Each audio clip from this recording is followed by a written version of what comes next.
Knowledge gain करने के बाद भी अच्छे नंबर नहीं आए, उसका एक बहुत बड़ा रीजन होगा आपका राइटिंग प्रैक्टिस।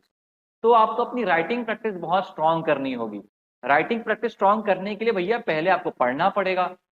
देखिए, अभी आपके कुछ दिनों में सीबीएसई जो है सैंपल पेपर रिलीज कर देंगे। जब आपको याद ही नहीं होगा टॉपिक, तो आप क्या सैंपल पेपर सॉल्व करोगे? सैंपल पेपर सॉल्व करने के लिए जैसे ही बच्चों को मिलता है, पता चलता है कि हाँ रिलीज कर दिया है सीबीएसई ने, वो निकाल के सर ये क्वेश्चन मेरे को आता है लेकिन मैं पढ़ा हुआ नहीं है, एक बार और पढ़ लूंगा। भाई पढ़ लेना। अगर जिस दिन सैंपल पेपर आया उसमें तुमने 50% चैप्टर्स ही पढ़े हैं, अगर 50% चैप्टर्स का आना तुम then and there on the spot दे पाते हो, यही तो प्रिपरेशन होती है। प्रिपरेशन वो थोड़ी ना होती है सर देखा है एक बार करूंगा तो हो जाएगा, वो नहीं होता प्रिपरेशन। वो आपका प्रिपरेशन चल रहा है। तो नमस्कार सभी बच्चों को और उनके माता पिताओं को। सीबीएसई बोर्ड एग्जामिनेशन 2023 की ऑफिशियल डेट आ चुकी है जो कि 15 फरवरी है। उसी के बारे में मैं आप सभी के साथ कुछ बातें शेयर करना चाहता हूं जो एक बच्चे को अच्छे नंबर लाने में मदद करेगा। बच्चों, दो बातें समझो। पहली, कुछ चीजें जो आपके कंट्रोल में होती है और जो आपके कंट्रोल पे नहीं होती। सीबीएसई क्या करेगा, वो आपके कंट्रोल पे नहीं है। वो किस प्रकार का एग्जाम चाहता है, कब चाहता है, आपके कंट्रोल में नहीं है।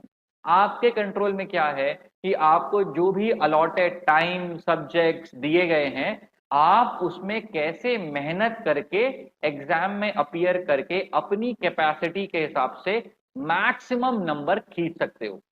उसी के बारे में मैं आप लोगों के साथ आज डिस्कस करना चाहता हूं। Let's do the discussion.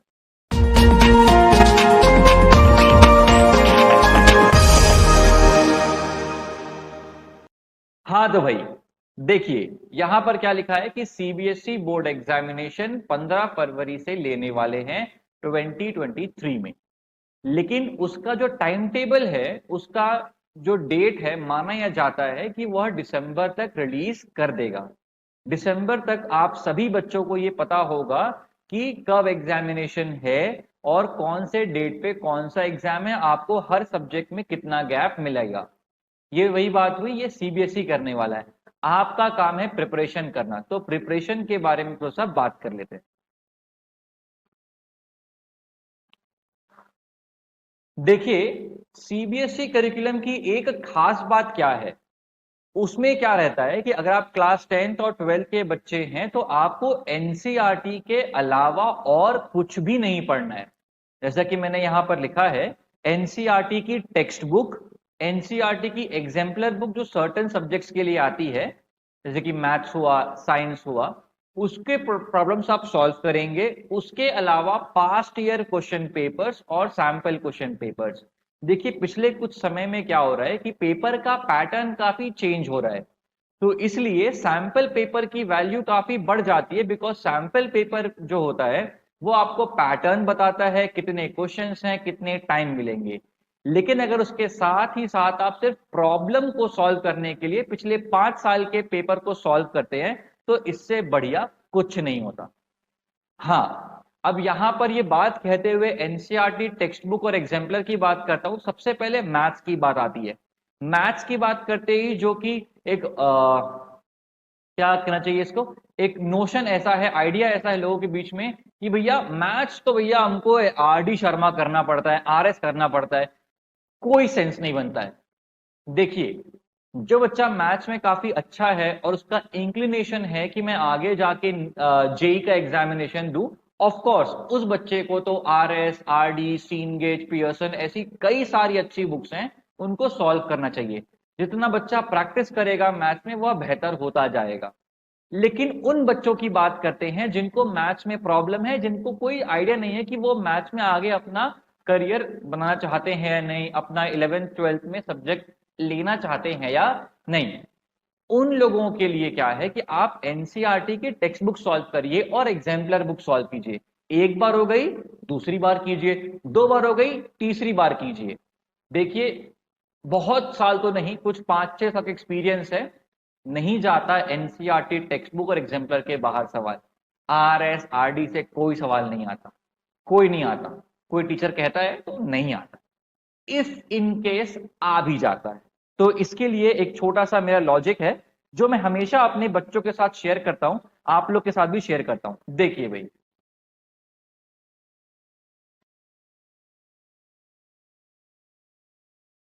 आपका मैथ्स जो है वह 100 मार्क्स का आता है। उस 100 मार्क्स में से 20 मार्क्स तो आपको इंटरनल से मिलते हैं, और 80 मार्क्स जो होता है वो आपका थ्योरी का पेपर होता है। ठीक है, अगर मैं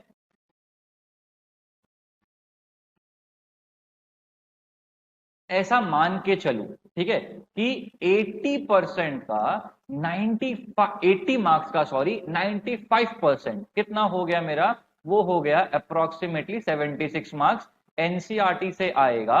और 4 मार्क्स बहुत खतरनाक डिफिकल्ट RD शर्मा लेवल के सवाल आएंगे। जिस बच्चे को मैथ्स में RS RD cengage Pearson जो बुक पढ़नी है वो तो पढ़ेगा, वो आगे जाएगा। लेकिन जिसको पता है कि मेरे को उस फील्ड में नहीं जाना है या श्योर नहीं हूं, मैं उनके लिए बोलूंगा आप एनसीईआरटी टेक्स्ट बुक और एग्जाम्पलर सॉल्व करें।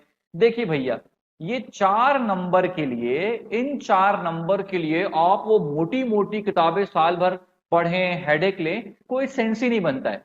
76 मार्क्स पे फोकस करें और वहां जितने नंबर हो सके आप खींचें। ठीक है, ये मेरा सजेशन है। नाउ देखिए, वैसे आता तो नहीं है, आता ही नहीं है। ठीक है, अगर वो आता ही नहीं है तो कोई फायदा नहीं है हमको RS RD करने का। लेकिन अगर आता भी है तो 4 नंबर का तो गैम्बल कर रहे हो आप। तुक्का मार के आ जाना, कुछ भी करके आना, आप एक पीस पे रहोगे। और आप एक बुक को एक बार करने की बजाय एनसीईआरटी टेक्स्ट बुक को आप क्या करो, पढ़े जाओ, पढ़े जाओ, पढ़े जाओ, पढ़े जाओ, उसको बार बार बार बार बार बार पढ़े जाओ, और पास के पेपर्स करो। एक्सपीरियंस है वो तो मेरा खुद का पर्सनल है, और जितने मेरे बच्चे पास आउट हुए हैं मेरे से, उन सभी का भी ये कहना है, सर सिर्फ एनसीईआरटी टेक्स्ट बुक और एग्जाम्पलर से बच्चे करके आते हैं। लास्ट ईयर की हमारी जो टॉपर है 99 मार्क्स लेकर जो आई हैं, उन्होंने तो टेक्स्ट बुक और एग्जाम्पलर और जो मैंने कहा है उसके अलावा RS RD छुआ ही नहीं, क्योंकि वह बच्ची को जेई करना ही नहीं था। स्कोर 99, 80 में 80 थ्योरी में, 19 out of 20 in the internal marks जो स्कूल से मिलता है। बच्चे ने कुछ गलती कर दिया होगा, 1 नंबर वहां कटा, थ्योरी में 1 नंबर नहीं कटता। It doesn't make any sense कि आप क्या करें, आप इनके अलावा कुछ एक्स्ट्रा करें। इन द सेम वे, आप अब देखिए एक प्रॉब्लम क्या होती है एनसीईआरटी टेक्स्ट बुक में पढ़ने से, टीचर्स का अगर प्रॉपर सपोर्ट नहीं मिलता, इसको बोलने में मुझे कोई शर्म नहीं है, ना ही कोई हिचक है। कई बार टेक्स्ट बुक को सही तरीके से पढ़ाना काम टीचर का है, और इस प्यारी सी टेक्स्ट बुक से क्लास में नोट्स देना जो कि रिक्वायर्ड है, सिर्फ उतना ही वो काम टीचर का है। नहीं करते कोई बात नहीं, आप बच्चे क्या करेंगे, टेक्स्ट बुक को पढ़ेंगे और उससे नोट्स बनाएंगे। अब नोट्स नहीं मिलते, इसके लिए आप रेफरेंस बुक जाना चाहते हैं, या फिर बहुत सारे पब्लिकेशंस के पास्ट ईयर पेपर्स और एक रनिंग नोट्स होते हैं वो चाहते हैं, उसके लिए कोई और बुक को आप रेफर करना चाहते हैं, तो एक अच्छा तरीका है, बिल्कुल भी बुरा तरीका नहीं है। मेरे पास ऐसे बच्चे भी हैं जो क्लास में सर मेरे साथ अपने स्कूल में पढ़ के खुद बैठ के नोट्स बनाते हैं सिर्फ एनसीईआरटी बुक से, और आप उनके नोट्स देखेंगे तो बहुत खूबसूरत, और वही नोट्स से बच्चा अपना एग्जाम देके आता है। तो ये होल एजेंडा मेरा यहाँ कहने का सिर्फ इतना सा था कि आप लोग इस बात को समझें कि बोर्ड एग्जामिनेशन में NCERT text book, NCERT exemplar और past year paper, sample papers more than enough है। आप RS RD या किसी भी अलग पब्लिकेशन की बुक, या एनी डैम पब्लिकेशन, मैं RS RD इसलिए बोलता हूं बिकॉज वो फेमस है, उनको आप नहीं करते हैं तो आपके नंबर बहुत कम आएंगे, आप 90 स्कोर नहीं कर पाएंगे। ये सब मिथ है, इसमें कुछ सच्चाई नहीं है। मेहनत कीजिए, एनसीईआरटी फॉलो कीजिए, बहुत अच्छे नंबर आएंगे आपके, बिना किसी चिंता के। फाइन, तो ये हो गया हमारा बुक्स का बात। अभी इसके बाद आती है कि बुक से पढ़ लेंगे, पर पढ़ें कैसे। मेन मुद्दा ये है, बच्चों को पढ़ाई करने में ही प्रॉब्लम है, उनको स्ट्रैटेजी बनाना नहीं आता, उनको पढ़ना नहीं आता, उनको टाइमलाइन सेट करना नहीं आता। चलिए अब हम उसके बारे में बात कर लेते हैं।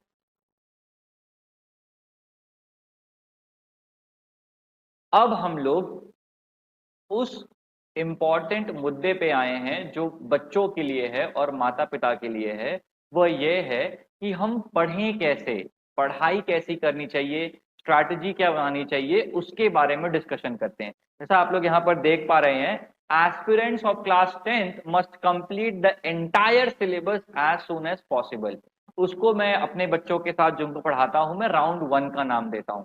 बच्चों क्या होता है कि हमको बोर्ड एग्जामिनेशन के लिए एक राउंड में आप सोचेंगे कि मैं एक बार पढ़ लूं और एक बार रिवाइज कर लूं, देखिए वो अच्छा है, लेकिन उससे कम कुछ भी अच्छा नहीं है।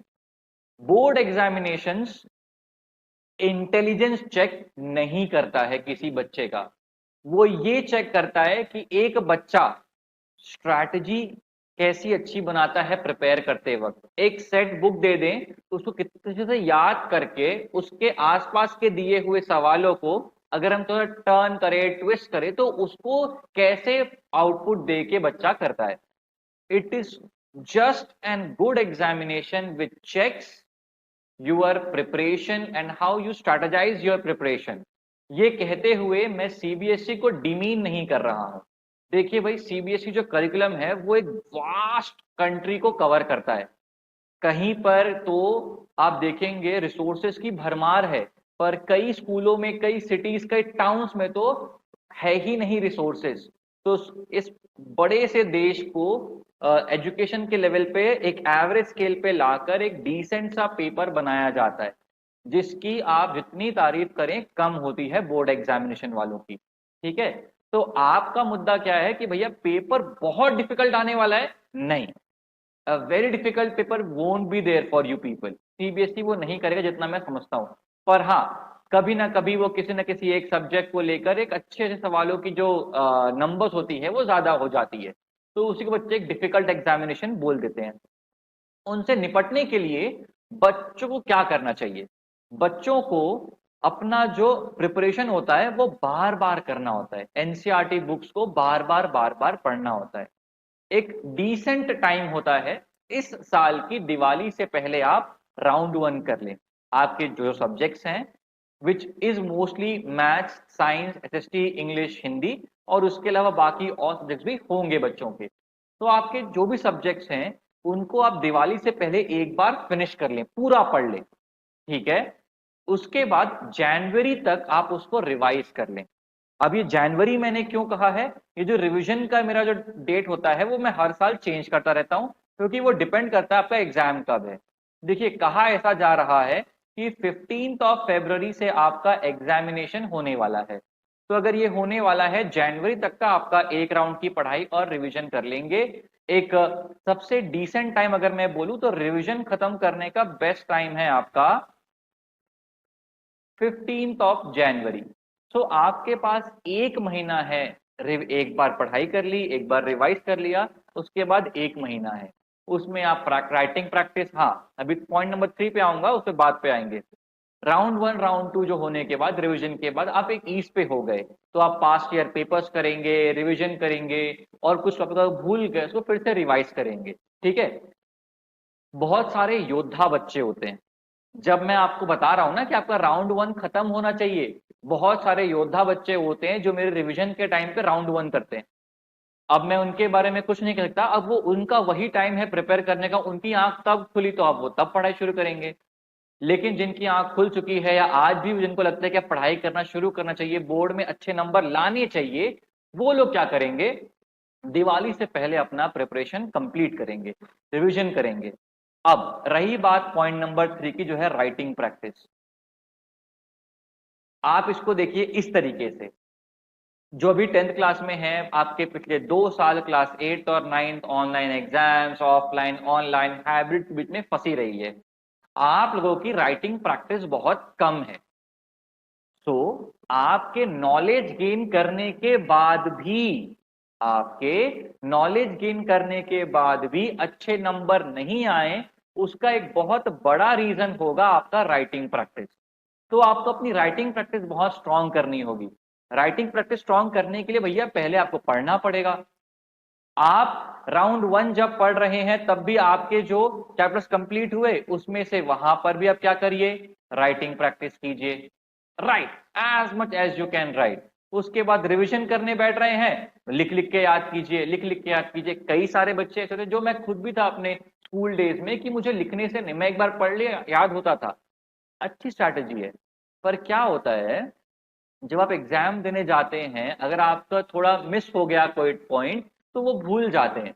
तो अगर आपका वो लिखा रहे तो आपने ब्रेन को दो तरीके से ट्रेन किया है, याद भी करवाया है और लिखवाया भी है। तो चांसेस ये होते हैं कि जितना आप लिखेंगे आपको उतना अच्छा याद रहेगा। ये तो एक पॉइंट हुआ। दूसरा, राइटिंग प्रैक्टिस पर देखिए, जितने कुछ समय से जब से राइटिंग का इशू हो रहा है बिकॉज ऑफ कोविड, कई बच्चे बोलते सर टॉपिक मेरे को पूरा आता था, सवाल मेरे को आंसर पूरे पता था। बच्चे कहते थे कि सर मेरे को तो पूरा पता था, राइट, लेकिन अब वो क्यों नहीं कर पाए? वो क्यों नहीं कर पाए? क्योंकि उनको वही आंसर जो है 3 घंटे में लिखना नहीं आता था। भैया 6 घंटे थोड़ा ना मिलेंगे। एक मिसाल के तौर पे देखिए, आज मेरी उम्र आप लोग के से ऑलमोस्ट डबल है, जो साल 10th बोर्ड देने वाले हैं। मेरे को सब याद है, 10th बोर्ड का पढ़ा रहा हूँ पिछले 5 साल से, सब याद हो गया ऑलमोस्ट। ठीक है, तो मैं तो एक भी दिन जाऊंगा एग्जाम दे के आ जाऊंगा। इस उम्र में क्या फायदा? उस उम्र में करना है ना, 15 साल में, 2 साल में, उस उम्र में करना है, राइट। सेम वे 6 घंटे में पेपर लिखने क्या फायदा? टाइम बाउंड काम होना चाहिए। वह टाइम बाउंड करने के लिए आपकी राइटिंग प्रैक्टिस स्ट्रांग होनी चाहिए। अगर आपकी राइटिंग प्रैक्टिस अच्छी होगी तो आपका जो नॉलेज होगा वो एग्जाम पे आ पाएगा। और जब write write if you write it n number, बार बार लिखोगे तो बार बार लिखने से आप धीरे धीरे अपना प्रेजेंटेशन भी बढ़िया करते जाओगे। प्रेजेंटेशन भी तो बहुत जरूरी चीज है।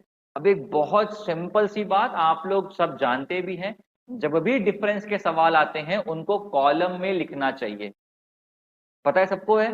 फिर भी जब आपका एग्जाम होगा स्कूल में या फिर कहीं पर भी, आप क्या करेंगे, जस्ट पॉइंट बाय पॉइंट लिख जाएंगे। और आप क्या बोलेंगे, अरे वो एग्जाम में लिख लूंगा ना। नहीं होता है। ये सारी वो चीजें हैं जो एक्सपीरियंस है मेरा, जो बच्चों का एक्सपीरियंस किया हूं, जो उनका रिस्पॉन्स आता है, सर मैं साल भर वैसा करता गया, वही गलती वहां हो गई। आप जो साल भर करेंगे ना, वही आप बोर्ड एग्जामिनेशन में करने वाले हैं। कुछ नया नहीं करेंगे उस दिन आप। तो आपकी प्रैक्टिस जैसी होगी, राइटिंग प्रैक्टिस, आपकी प्रेजेंटेशन जितना अच्छा होगा। देखिए, सोशल साइंस का बहुत लेंदी लेंदी आंसर होता है, उसको अगर आप पॉइंट बाय पॉइंट लिख लिख के याद करेंगे तो एग्जाम टाइम में आपके हाथ में हैंडी नोट्स हो गए। कभी आप एक दिन पहले, 2 दिन पहले, महीने पहले कुछ भूल भी गए, एक बार निकाला, हाँ ये सारे पॉइंट से आप रेडी हो गए। ये वह तरीका है, ये वह बहुत शानदार चीज है जो बहुत बेसिक है, जो आप लोगों को करनी आनी चाहिए। जितने भी बच्चे या पेरेंट्स ये देख रहे हैं, मैं आप सभी से रिक्वेस्ट करूंगा कि इन सारे पॉइंट्स को नोट डाउन कहीं कर लें और अपने जितने फ्रेंड्स को हो सके शेयर कीजिए और ये फॉलो कीजिए। और ये फॉलो करने के बाद जब भी आपका बोर्ड एग्जामिनेशन आएगा, उस समय आपकी प्रिपरेशन का लेवल आज के इस वीडियो देखने के बाद आप इमेजिन कीजिएगा कि अगर आपने ये सारी चीजें फॉलो की है तो क्या आपका वह लेवल रीच हुआ है या नहीं। देखिए, अभी आपके कुछ दिनों में सीबीएसई जो है सैंपल पेपर रिलीज कर देंगे।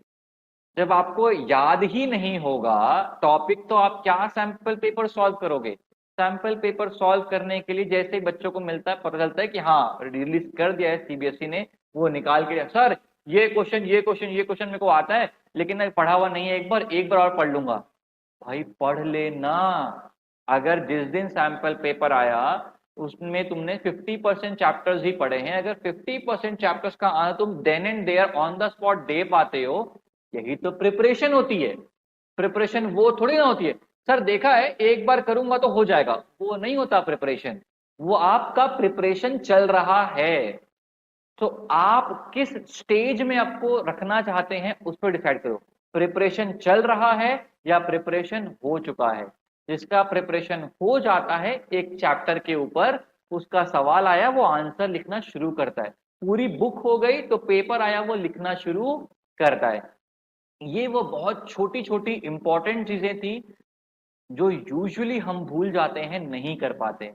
तो आप सभी से ये रिक्वेस्ट है मेरा, जो भी इस 10th क्लास के बच्चे हैं वो देख रहे हैं, इसको फॉलो करो और अपने फ्रेंड्स को शेयर करो। आप लोगों को अब से लेकर बोर्ड एग्जामिनेशन तक ऐसी बहुत इंपॉर्टेंट टिप्स और हर सब्जेक्ट जो जो मैं कवर कर सकता हूं उनके लिए बहुत सारे इंपॉर्टेंट पॉइंट भी शेयर करता रहूंगा। तो अगर आपको ये सारी इंफॉर्मेशन अच्छी लगी तो इस चैनल को सब्सक्राइब करें अगर आप सब्सक्राइब नहीं किया है तो, और उसी के साथ साथ बेल आइकन को प्रेस कर दें। जब भी कोई नया वीडियो आएगा आपको तुरंत मालूम चलेगा।